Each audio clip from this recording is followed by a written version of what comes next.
Just remember, it really doesn't have to look like anyone else's school.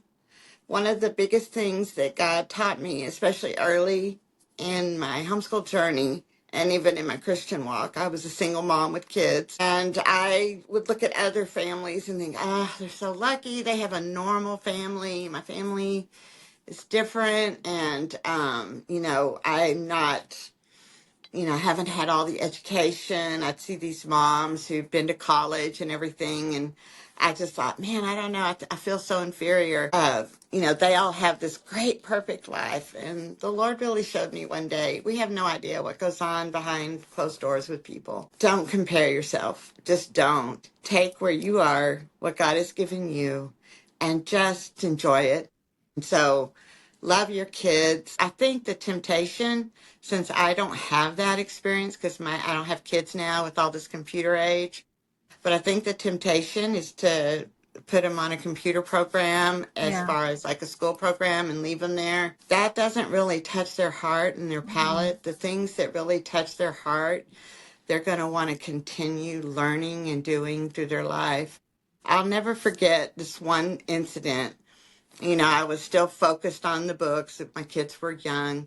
And it's like, we have to sit here and we have to do this at this time. And we were actually studying weather and science. And we had these big windows at our house, and a big storm was brewing. And my son got up from his chair and was looking out the window. And I'm like, Jesse, get over here. We've got to do our schoolwork. We're learning about these clouds and this weather. And he said, but Mama, look. And I'm like, you need to sit down. We've got to finish the schoolwork. And so, anyway, it was just like the Lord just stuck something in my heart, and it's like, this is his schoolwork. This is what you're trying to teach him. And I was just like, oh my gosh, how could I be so blind? So I said, put the books away. And we just went and we watched the storm, and he just loved it. So that touched his heart. That lesson in the book did not. Mhm. Okay, our kids aren't going to fall in love with everything that's put before them, but don't neglect the things that could touch their heart. So he has loved weather all these years.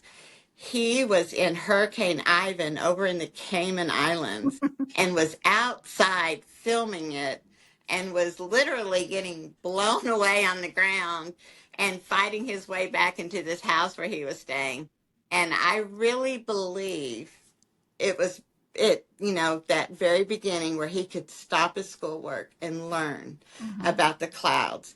And one other instance, we used to have repair people come to our house, like you always do. And my son was so curious about all of that. And so a plumber was there and he was like, can I go watch? So I would always ask, do you mind if my son, watches you? And they were like, sure. Well, we got to know this one older guy. He was coming and laying a water line from our house across 45 acres to a barn. And so Jesse would kind of watch him outside. And one day he said, do you care if he rides on the tractor and I'll show him what we're doing? That was the way he learned best. And I said, please do. So that whole time where they were laying lines and everything, Jesse watched it.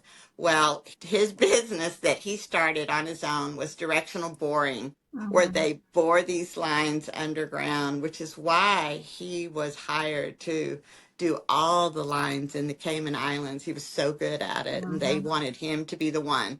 And so, would he have gone that direction in life had I not stopped and tried to take in the moments of true learning?